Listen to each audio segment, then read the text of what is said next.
plans for the future. Today, we kick off 100-Day Week with a focus on the president's historic effort to secure our southern border.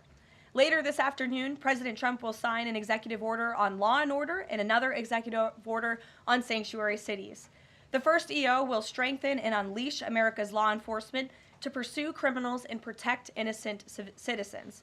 The second EO is centered around protecting American communities from criminal aliens, and it will direct the Attorney General and Secretary of Homeland Security to publish a list of state and local jurisdictions that obstruct the enforcement of federal immigration laws. After these are signed, the president will have signed more than 140 executive orders already, rapidly approaching the total number signed by the Biden administration over the course of 4 years in office. Speaking of Joe Biden, it was his awful open border policies that recklessly allowed more than 10 million illegal aliens to invade the United States over the past 4 years. Innocent Americans like Laken Riley, Jocelyn Nungray, Rachel Morin, and so many others were viciously murdered at the hands of these illegal aliens as a result of Biden's dereliction of duty. That's why one of President Trump's central campaign promises was to secure the border and end this invasion. In just under 100 days, 99 now to be exact, the president has overwhelmingly delivered on that promise. America's borders are now secure because of President Trump. He has restored the rule of law, enforced our immigration laws, and defended America's sovereignty. The president immediately declared a national emergency on the southern border, deployed the U.S. military and Border Patrol to repel the invasion, and ended reckless catch-and-release policies. The results have been nothing short of extraordinary. Between President Trump's inauguration and April 1 of this month, only 9 illegal aliens were released into the United States, a staggering 99.99% decrease from the more than 184,000 illegal aliens who were released into the country under Biden during the same period last year. The number of unaccompanied illegal alien children arriving at the border has also hit a record low. Total attempted illegal crossings at the southwest border hit a record low in February, only to fall to another new record low again last month in March. Just listen to these incredible numbers. In March 2024, under Joe Biden, Border Patrol encountered approximately 140,000 illegal aliens at the southwest border. 1 year later, in March 2025, under President Trump, Border Patrol encountered just over 7,000 illegal aliens at the southwest border. That's another 95% decrease from the prior year. The first piece of legislation President Trump signed into law was the Laken Riley Act, which requires illegal aliens arrested or charged with theft or violence to be detained. President Trump also reestablished the successful Remain in Mexico policy from his first term to ensure that aliens who arrive at our southern border and claim asylum are returned to Mexico to await their hearings instead of being allowed into our country while they wait. The president has also restarted construction of his signature advanced border wall. More than 85 miles of new border barrier are already in various stages of construction and planning. And Border Patrol, in collaboration with the Department of Defense and the great state of Texas, have deployed 75 additional miles of temporary barriers across the southern border. The Trump administration, as you know, has also ended the disastrous CBP-1 app, which Joe Biden exploited to facilitate the migration of nearly 1 million illegal aliens into the country. The Department of Homeland Security has relaunched this as the CBP Home app to provide illegal aliens in the U.S. a straightforward way to declare their intent to voluntarily depart. For years, Joe Biden's weakness in open border policies allowed vicious cartels to functionally control, through a campaign of terror, rape, and brutal force, nearly all illegal traffic across the southern border. President Trump has put a stop to this in record time. He designated these heinous cartels as foreign terrorist organizations and invoked the Alien Enemies Act to immediately apprehend, detain, and remove these massive threats who have flooded our country with deadly drugs, violent criminals, and vicious gangs. The Trump administration is working 24/7 to successfully arrest and deport these illegal criminals and foreign terrorists from our communities. We are in the beginning stages of carrying out the largest deportation campaign in American history. Over this past weekend, it was announced that through Operation Tidal Wave, a joint effort between ICE Miami and Florida law enforcement agencies, nearly 800 illegal aliens were arrested during the first 4 days alone. Among those arrested were a Colombian murderer, alleged MS-13 and 18th Street gang members, and a Russian with a red notice for manslaughter. And on the other side of the country, in the early Sunday morning hours, DOJ and DHS together launched a joint raid of an illegal alien underground nightclub used by Tren de Aragua in Colorado Springs, Colorado. DHS took more than 100 illegal aliens into custody, and many drugs and weapons were also seized. Operation Tidal Wave is a preview of what is to come around this country. Large-scale operations that employ our state and local enforcement partners to get criminal illegal aliens off our streets. As always, President Trump and our entire administration are grateful for the courageous law enforcement officers who are putting their lives on the line every single day to protect their fellow Americans and to keep our country safe. After 4 years of being vilified and hamstrung by the Biden administration, heroic ICE and CBP officers finally have a president who has their backs and is allowing them to do the jobs they signed up to do. There's no person who can attest to that more than our incredible border czar here at the White House, Tom Homan, who has dedicated his professional career to protecting our country and enforcing the law. I will let Tom deliver some short remarks, and then we'll open it up for questions today. Thanks for being here, Tom. Thank you. Just a few things. Look, I started in the Border Patrol in 1984. I've been at this for over 40 years. I worked for 6 presidents, starting with Ronald Reagan. Every president I ever worked for took border security seriously, because you can't have national security if you don't have strong border security. We got to know who's coming in, what's coming in, where's coming in, why it's coming in, right? Even President Obama and President Clinton took some steps to secure the border because they understood national security was important. Joe Biden was the first president in the history of this nation who came in office and unsecured a border on purpose. That's just a fact. We handed the Biden administration, after President Trump's first administration, we handed the Biden administration the most secure border in my lifetime, and he unsecured it on purpose. Now President Trump and this administration here, their success is unprecedented. We beat Trump's first administration on border success. Border numbers are historic low. Today, as I'm standing here, we have the most secure border in the history of this nation, and the numbers prove it. President Trump's policies are saving lives every day. There's been studies done that says 31% of women that make that journey through use of cartels get sexually assaulted. When President Trump has illegal immigration down 96%, when 96% less people are coming, how many women aren't being sexually assaulted by the cartels? How many children aren't dying making that journey? How many women and children aren't being sex trafficked into this nation? How many known suspected terrorists aren't making it into this country? How many pounds of fentanyl isn't getting to this country to kill young Americans? How many women and children aren't sex trafficked? Under Joe Biden, sex trafficking is up 600%. We had 4,000 aliens dying making that journey. We had 250,000 Americans dead from fentanyl that came across an open border. President Trump's policy saves lives every day. Even the border wall saves lives. The people want to hate on the border wall. Every place a border barrier has been built, illegal migration's declined, illegal drug flows decline. But you know what no one talks about? The border wall saves lives. Because the most vulnerable, the women and children, can't get over that wall, which means they're going to a place where there's not a wall. And what's waiting on them? The men and women of the United States Border Patrol who will take care of those humanitarian needs, the health needs right off the bat. We just went over the numbers, and let me talk about a few numbers that are important to me. Under the Biden administration, we averaged over 11,000 many days, over 12,000, even some days 15,000 illegal entrants in the United States. 15,000. You know what the number was the last 24 hours? 178. 15,000 to 178. Unprecedented success. On an average day in the Biden administration, known gotaways. People we knew crossed the border because they're on video, drone traffic, or sensor traffic. Crossed the border, weren't apprehended, weren't fingerprinted, weren't vetted. Average day under Joe Biden, more than 1,800 gotaways. Yesterday, 38. 38 too many? We'll get that to 0. But we went from 1,800 to 38. And finally, that was said earlier, under the first 100 days, what was actually January 20th to April 1st, last year, 184,000 illegal aliens were released into the United States. Under this administration, 9. 4 of them were material witnesses in a criminal investigation. We need them here to testify in a serious criminal trial. 4 was extreme medical condition. We couldn't return them because they were in such bad shape. And 1 was humanitarian issue. This is unprecedented success. The border secure.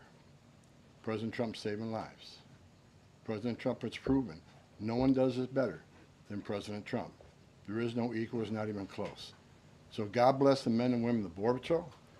God bless the men and women of ICE who strap a gun to their hip every day, put on a Kevlar vest to not only secure our border and protect our national security, but the ICE agents in the interior, they're removing public safety threats and national security threats every day. While you're all sleeping at 2, 3 o'clock in the morning, there are men and women out there enforcing the law and making this country safe again. And we're going to keep doing it. It's full speed ahead. So I'll leave it at that. Awesome. Thank you, Tom, and thanks for all your great efforts. We do want to open it up to questions. If you have border-related questions for Mr. Homan, and I'm also happy to take any non-border-related questions. I'm happy to take border questions too, but Tom is here offering his time, so we encourage you to ask him questions. We'll start with our new media seat today. As always, Rogan O'Hanley, former Hollywood entertainment lawyer, I didn't know that, Rogan, who got fed up with the far-left ideologies of California and now posts conservative political commentary online for his more than 7 million followers across all major platforms. He joins us today from the great state of Florida. Why don't you kick us off today, Rogan? Thank you, Caroline. In Trump's first 99 days, we've seen a coordinated assault on the rule of law by radical judges who are thwarting his agenda with an unprecedented number of national injunctions. These judges are providing more due process to violent MS-13 and Tren de Aragua illegal aliens than they did for American citizens who peacefully protested on January 6th. As Stephen Miller has highlighted, it would be utterly ridiculous to have full trials and appeals for the more than 15 million illegal aliens that came across our border under Joe Biden. Many are now calling for Trump to circumvent these radical judges and consider suspending the writ of habeas corpus solely for these illegal aliens in accordance with the terms of Article 1, Section 9 of the United States Constitution, which explicitly allows for such a measure when there is a rebellion or invasion. There's strong precedent for this action, being that it was exercised by 3 of our greatest presidents, Abraham Lincoln, Ulysses S. Grant, and Democrats' favorite president of all time, FDR. All 3 of which are not only celebrated by historians, but are immortalized on our national currency with their faces on there. Furthermore, all 3 used it against American citizens, where in this instance we would only be using it against illegal aliens. I think almost every reasonable American would agree that 15 million illegal aliens coming across our border under Joe Biden counts as an invasion, especially since many, as you highlighted, are now robbing, assaulting, raping, and killing American citizens. Historic assaults on our republic require reciprocal action from our government. Can you please let us know if and when the Trump administration is planning to suspend the writ of habeas corpus to circumvent these radical judges who are infringing on his Article 2 powers and to start shipping out illegals en masse? I have not heard such discussions take place, but I can assure you that the president and the entire administration are certainly open to all legal and constitutional remedies to ensure we can continue with the promise of deporting illegal criminals from our nation's borders. And I also agree with the premise of your question, which doesn't happen in this room often, but I do agree with yours. It is absurd that the previous administration was allowed to allow 15 million that we know about illegal aliens into this country with very little pushback from our judicial branch. But this president is trying to simply enforce our nation's immigration laws and is facing roadblock after roadblock. So we're compliant with court orders, but as Tom Homan has said every day, we're going to continue to forge ahead with this mass deportation campaign, and the president is open to all remedies to do that. Thanks for being here today, Rogan. If I can also answer your question, as far as the judges, look, we just arrested a judge, Pam Bondi, for impeding ICE enforcement removals. I said from day one, you don't have to support ICE's operations. You can support sanctuary cities if that's what you desire to do. Sanctuary cities can stand aside and watch ICE keep their communities safe, because any public official, whether you're mayor, city councilman, or governor, their number 1 responsibility is protection of communities. And ICE has been clear, we're targeting public safety threats and national security threats. I can't believe there's any elected official, and especially a judge, that doesn't believe we should be doing that, and they should be helping us. But I said from day one, you can sit aside and watch, you can argue against us all you want and protest all you want, but when you cross that line, I've said this 1,000 times, when you cross that line to impediment or knowingly harboring, concealing an illegal alien from ICE, you will be prosecuted, judge or not. And as far as releasing so many people, you know why the Biden administration released millions of people in the United States? No one ever talks about it. I'll talk about it. Why did they release people into the interior of the United States and put them, rather than put them into an ice bed? Why not put them in an empty ice bed at $127 a night rather than in a hotel room at $500 a night? They did it on purpose. Because when you put them in an ice detention bed, they get a hearing in 35 days. Court records show 9 out of 10 people claim asylum, get order removal, they're gone. But if you release them and put them in a hotel room at $500 a night, their hearings could be 5, 7, 9 years if you pull out all appeals. And what are they hoping for then? That another Democrat administration is in power. They can award an amnesty to millions. This is about selling this country out for future political power. That's what it was. The law clearly says if you arrive at our border without proper documentation, you shall be detained. Not maybe, not think about it, shall. And that's what President Trump's doing. Catch and release is over. That's what the law says, and that's what we've done. Harry. A question on Abrego Garcia, if I can. The president recently said when it comes to facilitating his release, he's leaving that up to his lawyer. So just to be clear, have there been any negotiations between the U.S. and El Salvador over his release or facilitating his release? I will tell you what the president of El Salvador told all of you in the Oval Office. El Salvador does not intend to smuggle a designated foreign terrorist back into the United States. He is an El Salvadorian national. That is his home country. That is where he belongs. And the administration intends to comply with what President Bukele said of El Salvador. He does not intend to send that individual back. So that's a no. There's been no talks. What I have told you is that the president of El Salvador has made this quite clear. Kate. Caroline, can you tell us more about the meeting between President Trump and President Zelensky over the weekend? Did that meeting change anything? Did Trump leave that meeting thinking any differently about negotiations and next steps on this? Look, the president talked about this after the meeting himself yesterday when he took questions from reporters on Air Force One. He thinks that he is increasingly frustrated with leaders of both countries. He wants to see a permanent ceasefire. I understand Vladimir Putin this morning offered a temporary ceasefire. The president has made it clear he wants to see a permanent ceasefire first to stop the killing, stop the bloodshed. And while he remains optimistic he can strike a deal, he's also being realistic as well. And both leaders need to come to the table to negotiate their way out of this. And I do think that the president meeting with President Zelensky shows that he is exuding a lot of effort and time into this because he wants to be a peacemaker president, which he was in his first term. He intends to do that again.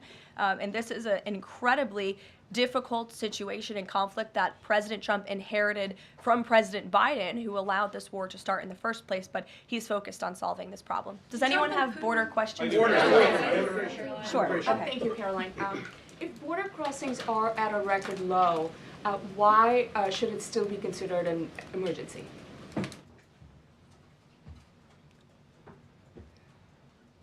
It's because of what has happened in the last administration. We got to ensure that not 1 ounce of fentanyl comes across the border to kill Americans. The president has declared the cartels in Mexico a terrorist organization along with MS-13 TDA. They've killed more Americans than every terrorist organization in the world combined. It's an emergency till we shut it down. It's an emergency till the cartels are wiped off the face of this earth. President Trump's committed to saving every life. Now, I just mentioned gotaways 38 yesterday. Who are the gotaways? Where do they come from? We had over 2 million gotaways under Joe Biden's administration. Why did 2 million people pay more to get away? Under the Biden administration, you pay a cartel this amount of money to cross the border. Cartel's job ends at the border. Just turn yourself in a green uniform. Get released in 24 hours. Get a free airline ticket to the city of your choice. Get a free hotel room. Get 3 meals a day. Get free medical care. Get work authorization in 90, 120 days, which is the real reason they came here. Why did 2 million people pay more to get away? Because they didn't want to be vetted. They didn't want to be fingerprinted. We've arrested over 400 people on the terrorist watch list coming across the southern border in 4 years. How many of the 2 million came? How many of the 2 million came from countries sponsoring terror? If you think it's zero, then you're ignorant.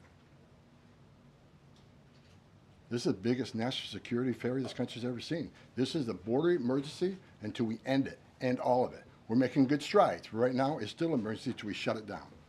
Go ahead. This is a question for Mr. Homan. Late last week, there were 3 U.S. citizen children who were removed with their mothers who were in the United States illegally. There have been a federal judge in Louisiana who was appointed by President Trump said that he was concerned that there was, quote, no meaningful process.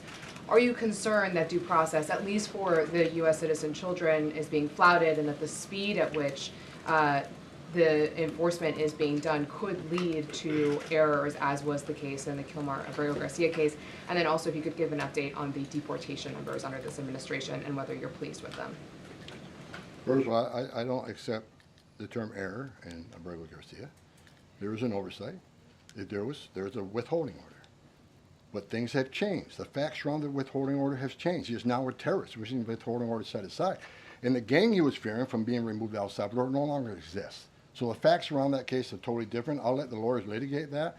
But as far as the 3 USC kids, I'd said from day one that if you enter this country legally, it's a crime.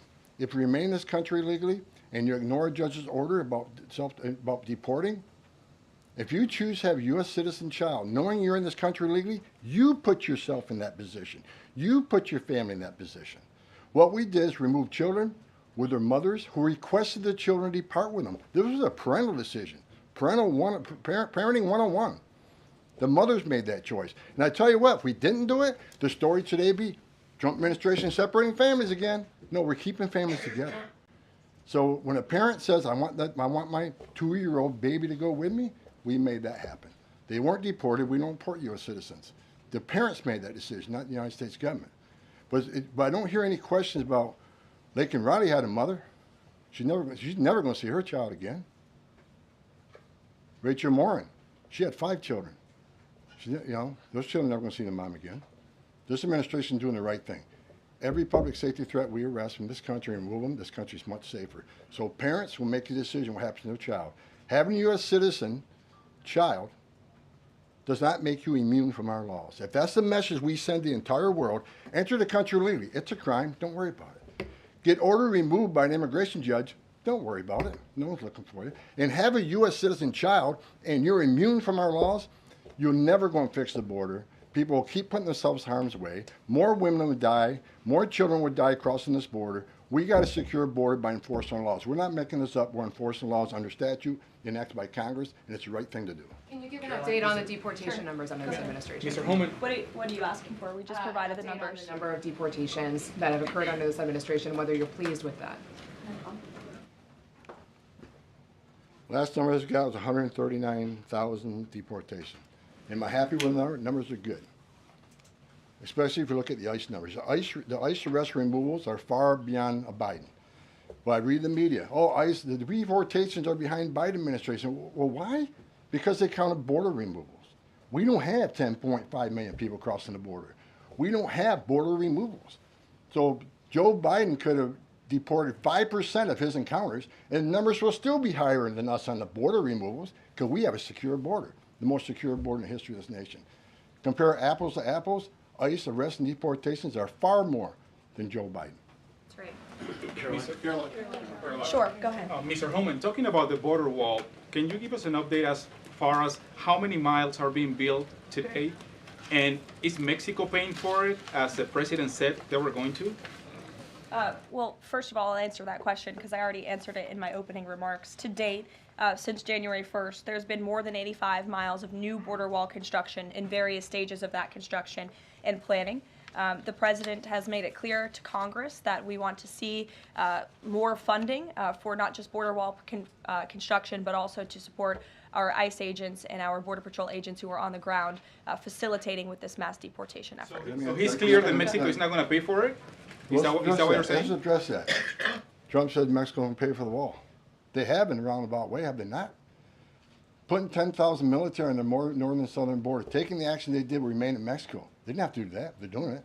Putting military on the southern border. Have moved illegal immigration to a record low. We're saving millions of dollars every day on detention, transportation, removal proceedings. We've more than made up for the cost of that wall because of the actions of Mexico. So is Mexico helping build that wall? Yeah, because we're saving so much money, millions of dollars a day, that we can afford to build that wall. So actually, yes, they're helping to build the wall. John Helper. Thanks a lot, Caroline. Mr. Homan, a question for you. You're the border czar. Can you give an estimate as to how many individuals are in the United States illegally? That's number one, and I'm sure you're very familiar with that number, an estimate. And the second question is, I have a list that the White House put out of individuals, 100 ICE arrests since the beginning of the president's term, and the people are arrested for various very serious crimes. First-degree murder, convicted of rape, convicted of murder and aggravated burglary, sexual assault of a child. How many of the individuals that are in the United States illegally are people like this, really bad people? Well, first of all, how many illegal aliens I think in the United States? At least 20 million. People say, where'd you come up with that number? We've been speaking about 12 million for 20 years. We know we got 10.5 that we know of came to the border. How many don't we know of? I talked about known gotaways at 2 million. How many unknown gotaways we have? Like between the Big Bend sector in Texas where there's no technology, how many 1,000 people dig across through there? We wouldn't know. We would know now. But, you know, so I would venture over 20 million. But your question is, last count, last I looked, there was about 700,000 illegal aliens with criminal charges walking the streets of this country. 700,000. And that's what we're looking for now. That's what we're prioritizing. Them and national security threats. We'll go to the back row.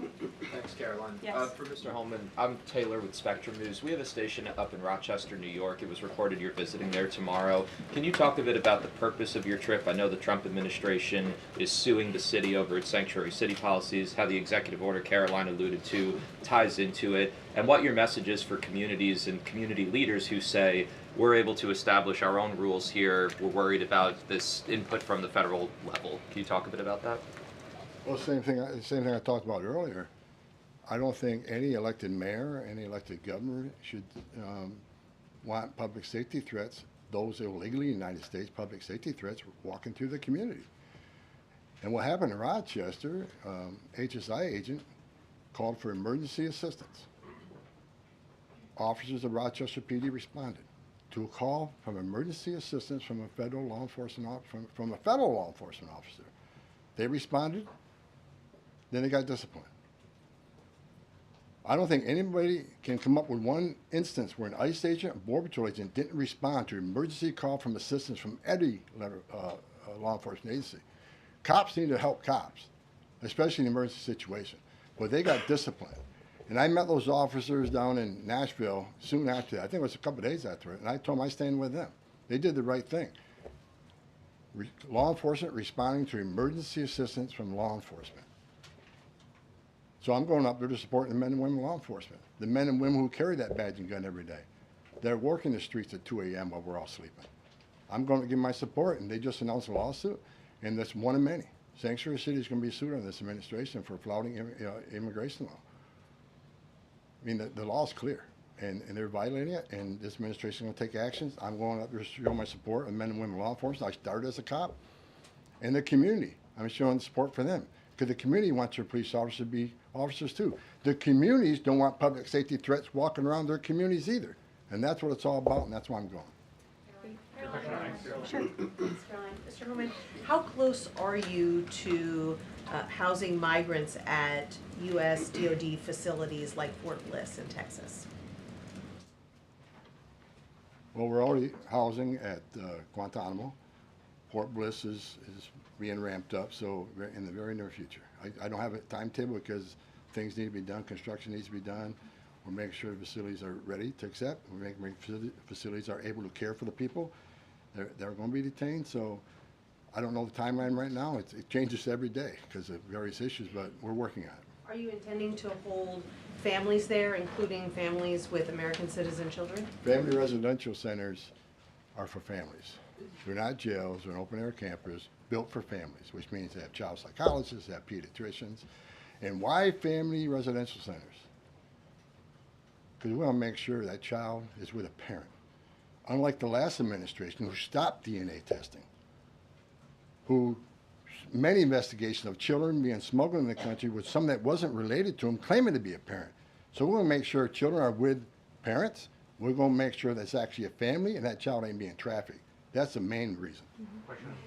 Regarding the executive order on sanctuary cities, is the administration planning to pursue any more investigations or prosecutions like was done against the judge in Wisconsin against local officials? Well, we'd have to defer you to the Department of Justice, obviously, for specific prosecutions or cases against individuals. But as I said in my remarks, the executive order the President will sign later this afternoon does direct the Attorney General and also Kristi Noem, our great Secretary of Homeland Security, to provide a list of sanctuary cities in which local officials are not complying with this federal order and are not complying with federal immigration laws. It's quite simple. Obey the law, respect the law, and don't obstruct federal immigration officials and law enforcement officials when they are simply trying to remove public safety threats from our nation's communities. The American public don't want illegal alien criminals in their communities. They made that quite clear on November 5th, and this administration is determined to enforce our nation's immigration laws, and we're happy to provide the text of that executive order, and as I said, the President will be signing it later this afternoon. Sure. Excuse me, I want to talk about farm workers. The President said earlier this month that there could be leniency for some undocumented farm workers.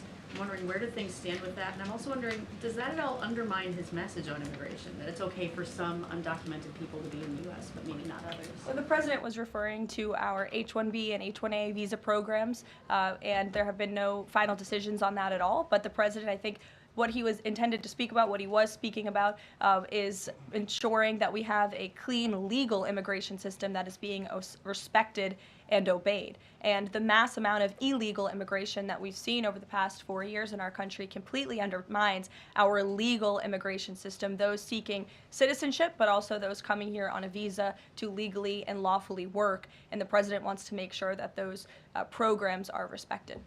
Reagan. Thanks, Caroline. My question is for Tom. Tom Reagan-Reese with the Daily Caller. Over the weekend, ICE arrested 2 illegal immigrants for allegedly stealing Secretary Noem's purse over the weekend. What can you tell us about these individuals' immigration history as well as their criminal history? I don't have the criminal history, but I know the one that stole the purse is supposedly in the country legally. But, you know, pick the wrong person to steal a purse from. I mean, Secretary Noem's a strong secretary. I know I've been talking about the success of men and women of the Border Patrol and ICE, but under her strong leadership, she's a game changer. So I'm happy to work with her, despite the media I've read that me and Kristi Noem have differences. Me and Kristi Noem are attached at the hip. There's no daylight between us. We're both going to push the president's agenda. She's a strong secretary, and I'm glad she's in here. And I'm glad, but again, that illegal alien, pick the wrong person to steal a purse from. I'm telling you. Mary Margaret, go ahead. Thank you, Caroline. I have 2 questions, one for Mr. Homan, one for you on the White House Correspondents' Dinner. I'd like to start with you, though, Tom Homan. This list has a very high number of sexual assaults on a child. Can you comment on that and why there's so many crimes against children committed by illegals in this country? I don't know why. It's sick. It's the worst crime in the world when you sexually assault a child. I mean, the most innocent of us all. But that's why I made a statement that one time I was going to go to Boston and bring hell with me, and the media went crazy. At Tom Homan says, "We're going to go to Boston and bring hell with them." I was going to bring hell to illegal aliens that rape children. There's not more of a heinous crime, and as you can see, the amount of child rapists we've arrested under this administration, that could have been arrested under the Biden administration. They were out there. They had their final orders. They were out there, but they didn't go look for them. They were too busy releasing millions of illegal aliens in this country. And the numbers prove it. The removal numbers of criminals was the lowest. ICE had the lowest number of removals in the history of ICE under Joe. At the same time, you had historic illegal immigration on the border. ICE had the lowest numbers in the history of the agency. That shows the difference between the 2 administrations. We're looking for every one of them. People want to know, okay, when am I going to retire for the 3rd time?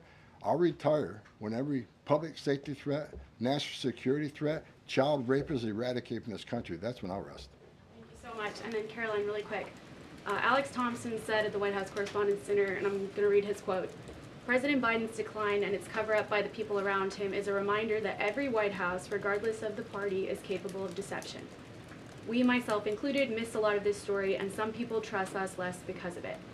Can you comment on those remarks and whether you agree with that assessment? I do agree with that assessment from Alex Thompson, who I understand won an award for writing a story months and perhaps years after the American people already knew that story to be true. Millions of Americans watched our mentally incompetent president struggle with his day-to-day duties of this office.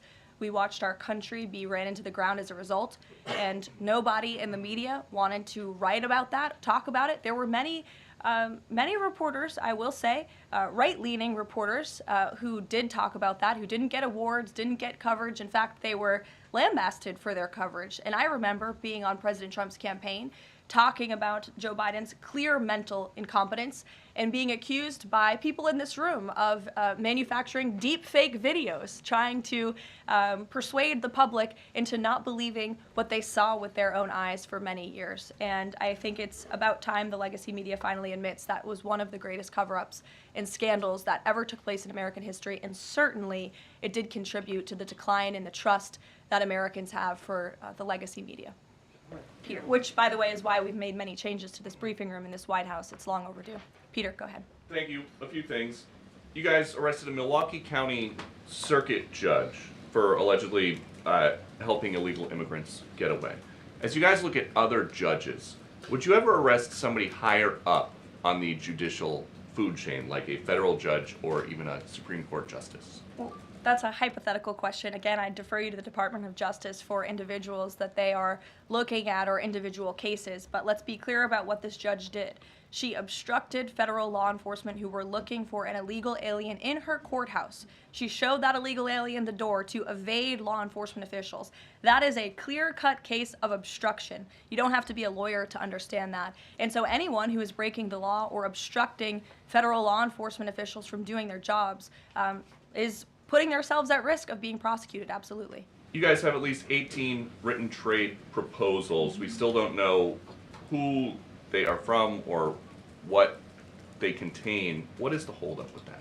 There's no holdup. We're working around the clock. The trade team is working all day. I was on the phone late last night with Secretary Lutnick. I was on the phone this weekend as well with Secretary Bessent. I mean, the entire team is working 24/7 to get these trade deals done.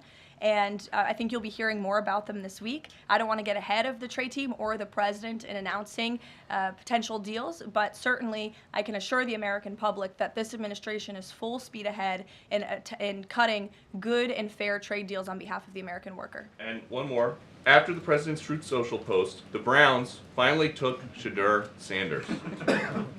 Does the president think he deserves credit for Sanders getting picked? And does he think going to the Browns is better than being undrafted? Hey, all I will say is the president put out a statement, and a few rounds later he was drafted. So I think the facts speak for themselves on that one, Peter. We'll go to the back row in the middle, to the blonde. Yes. Hello. President Trump has said that Secretary Hegseth will get it together. Does he think that Hegseth doesn't have it together right now? Look, the president has made his position on Secretary Hegseth quite clear. He absolutely has confidence in the secretary's ability to lead the Pentagon. It's why he nominated him for this position. It's why the Senate voted to confirm him in this position. And look at the success that DOD has had thus far. Their successful operation against the Houthi terrorists in the Middle East. You look at the recruitment and retention levels for all branches of our armed forces are on the incline, which is exactly what this president intended to do. Secretary Hegseth has completely wiped out DEI from the Pentagon as well. And so he's going to remain focused on standing up for our war fighters, on implementing President Trump's peace through strength foreign policy agenda abroad, and the president supports him in his role. Sure. Many are wondering how these 10 or 20 million people are working. Is there some efforts to clamp down on employment because they're working somewhere to keep staying here? The number of worksite enforcement actions have tripled this year, and it's going to triple again. Because in sanctuary jurisdictions especially, if we can't arrest a bad guy in the safety and security of a county jail, and they're going to release them into community, that means we go into the community. If we can't arrest them in the community, we'll arrest them at their work site. We got to do what we got to do to arrest public safety threats. There's no sanctuary for public safety threats in this country, so worksite enforcement is going to increase even more than it already has. And another reason for worksite, the last administration stopped worksites. Where's the number one place we find victims of trafficking, victims of forced labor trafficking and work sites? So not only are we going to enforce law on work sites, we're going to save victims of trafficking. That's another reason we've increased worksite enforcement. Well, go ahead, Brian. Sure. We'll take one more question. This is for Mr. Homan. We all walk by these heinous yard signs that are along Pebble Beach. What is some of the feedback that your ICE agents are getting in the field from the community as they remove these individuals from their families, their neighborhood, their schools, or all the places in their community? What's been the reaction that your ICE agents have gotten from the people who live amongst these individuals? The morale of ICE and Border Patrol is at all-time high because they're getting to uphold the oath they took and they're enforcing the law. Border Patrol and the Biden administration, I met with hundreds of them. They felt like Uber drivers and tourist agents. These men and women joined the ranks of ICE and Border Patrol to enforce the law, make the community safer, and protect national security. I hear it all the time. There's a lot of people in this country who don't like me. I don't care. But when I walk through an airport, I have many people walking up to me and thank me for what I'm doing, and I'm not taking credit for anything. The success of the border and immigration enforcement is President Trump and the men and women wearing that uniform. God bless each and every one of them. But I take a pleasure in seeing it because in 40 years of doing this job, people always want to say, why are you so emotional when you testify? Why are you so emotional on network? Because if they wore my shoes for 40 years, they'd understand why I'm emotional. I've talked to little girls as young as 9 years old that were raped multiple times by the cartel members.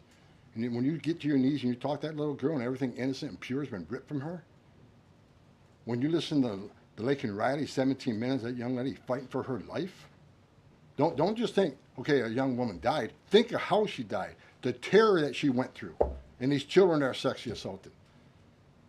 I stood in the back of a tractor trailer and 19 dead people at my feet that baked to death. Illegal immigration is not a victimless crime. And so every sick person we take off the streets, especially child rapists, it makes this country much safer. Every illegal alien we arrest, public safety threat, one at a time makes this country safer. But I got one thing I need to say real quick before I leave. Take your notes from you, Tom. Take my notes from me. I'm going to read it. I don't want any misinterpretation of what I'm reading to you. The registration requirements under 8 U.S.C. 1302. If you're an illegal alien in the United States, this message is for you. You cannot hide from ICE. We're actively looking for you.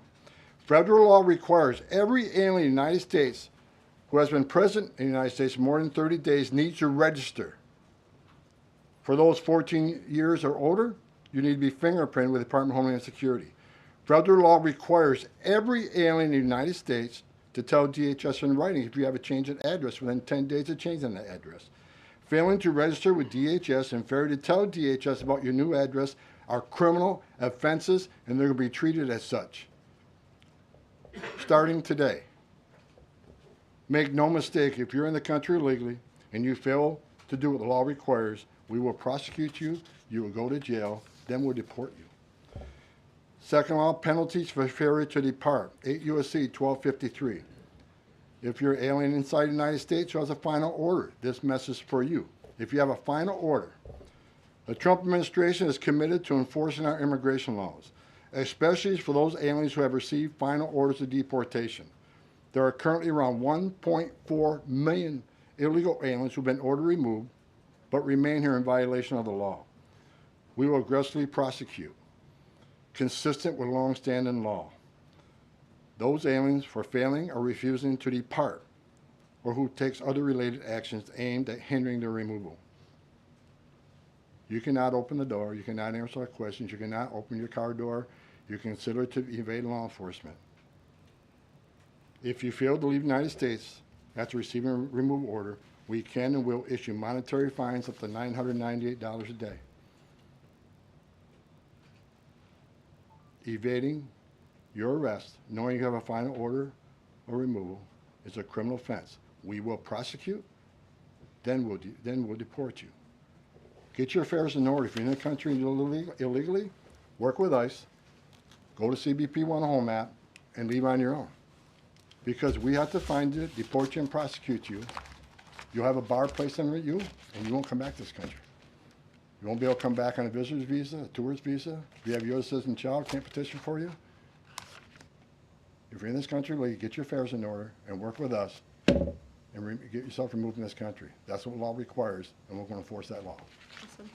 Thank you so much, Tom. You can get back to work now. Look, he's already leaving.